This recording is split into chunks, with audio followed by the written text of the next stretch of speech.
ഇന്ന് നമ്മൾ വന്നേക്കുന്നത് ഒരു അടിപൊളി മീൻ തീറ്റായിട്ടാണ്. അപ്പൊ നമുക്ക് ആദ്യം നമുക്ക് പല്ലറ്റ് എടുക്കണം, പശുവുള്ളത്. പിന്നെ അത് വേറെ പാത്രത്തിൽ ഇട്ട് കൊടുത്തിട്ട് നല്ല രീതിക്ക് തന്നെ അടിക്കണം. അങ്ങനെ കുറെ നേരം അടിച്ച് നമുക്കിത് ഇങ്ങനെ പൊടിയായിട്ട് കിട്ടും. അതിന് ശേഷം നമുക്ക് കുറച്ച് മൈദ അതിക്ക് ഇട്ട് കൊടുക്കണം.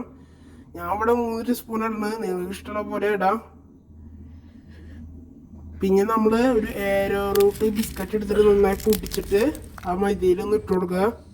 പിന്നെ വെള്ളം ഒഴിച്ചിട്ട് നന്നായി ഒന്ന് മിക്സ് ചെയ്തെടുക്കുക. ഒരു കുഴമ്പ് രീതിയിലാക്കണം.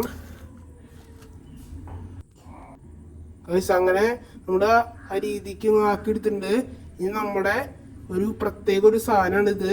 സാമ്പാറിനൊക്കെ ഇടുന്ന സാധനമാണ്. നിങ്ങൾ ഗസ് ചെയ്തിട്ട് എന്താന്ന് പറ.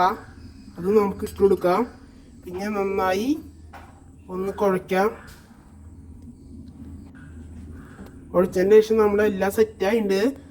ഇനി നമുക്ക് കുറച്ച് മഞ്ഞൾപ്പൊടി എടുത്തിട്ട് അതിക്ക് കലക്കി കൊടുക്കാം. അങ്ങനെ മഞ്ഞൾപ്പൊടിയൊക്കെ നമ്മൾ ഇട്ടിട്ടുണ്ട്, സെറ്റായി വന്നിട്ടുണ്ട് നമ്മുടെ തീറ്റ. പിന്നെ ആദ്യം പറഞ്ഞ ആ സീക്രട്ട് സാധനം വേറെ ഒന്നല്ല, സാമ്പാർ പൊടിയാണ്. ആ തീറ്റ ഇട്ട് കിട്ടിയ മീനാണ് കഴിച്ചത്. വല്ലതും ട്രൈ ചെയ്ത് നോക്കുക.